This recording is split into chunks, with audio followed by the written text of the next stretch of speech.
Welcome to Miss 3 Classroom. Let's have an awesome, fun, and cool learning today. Hey everyone, so this year I did something kind of crazy.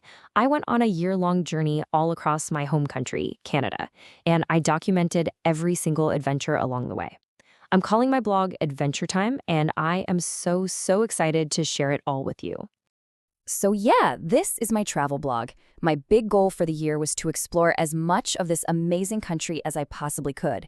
And along the way, I was hoping to learn some new things, and maybe some new words too. Okay, let's dive in right at the very beginning. All right, so my whole year of exploration kicked off back in January, right here at home on the beautiful West Coast. So hi, I'm Emma, and my journey starts in my hometown, Vancouver. It is such a fantastic city with, I think, the most beautiful landscape in the entire world. I mean, we've got the ocean, these huge mountains, lush forests, tons of wildlife. It's really the perfect place to start any adventure. You know, one thing I really love doing on my blog is sharing new vocabulary. So our first word is landscape, which is just everything you can see across a big area of land. And trust me, the landscape here in Vancouver, it's absolutely incredible. Just a few days into my journey, my family and I took a trip up to Whistler. I am a huge fan of skiing, and my favorite run there is called the Ice Monster. It's so fast, and the views from the top are just amazing. You honestly feel like you're on top of the world. Okay, so let's fast forward a bit. After an awesome winter on the West Coast, summer finally arrived, and I traveled all the way across the country for some brand new adventures.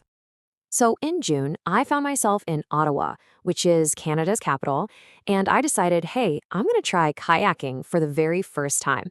After a 3-hour lesson with an instructor, we were off paddling down the Madawaska River.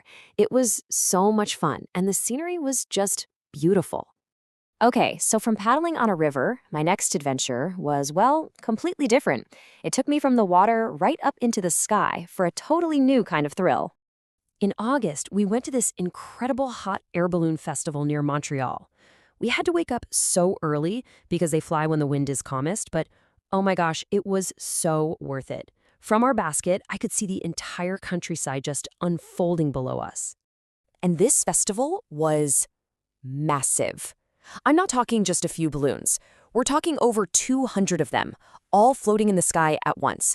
It was seriously one of the most colorful and magical things I have ever seen in my life. You know, I got a real surprise up there. I always imagined that floating in a balloon would be completely silent and peaceful, but it's not.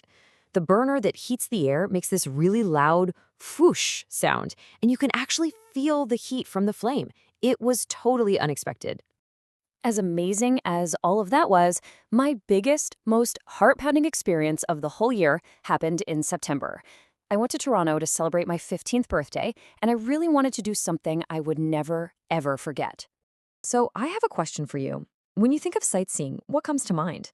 You know, like a bus tour, maybe a walk in the park? Well, what if I told you I found probably the most terrifying and also the most exciting way to see a city? This is it.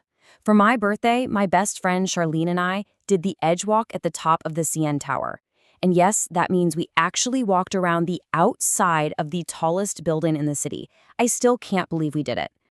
And just to give you an idea of how high that is, the CN Tower stands at a dizzying 553 meters tall.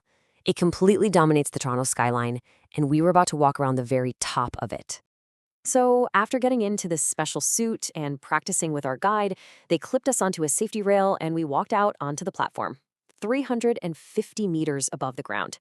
My heart was pounding out of my chest, but it was hands down the most thrilling thing I have ever done. We absolutely loved it. When I look back, it's pretty amazing to see how the whole year just connected. From the snowy mountains out west to the bustling cities in the east, every single stop was a new chapter in my Canadian adventure. So here it is, a quick recap of the whole journey.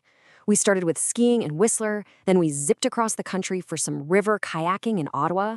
From there, it was up into the sky in a hot air balloon near Montreal, and then finally, literally walking on air for my birthday in Toronto. Wow, what a year. And that pretty much brings my year of adventure to a close. So, After seeing everything from skiing down a mountain to walking around the top of a skyscraper, I have one last question for you. If you could pick just one, which adventure would you choose?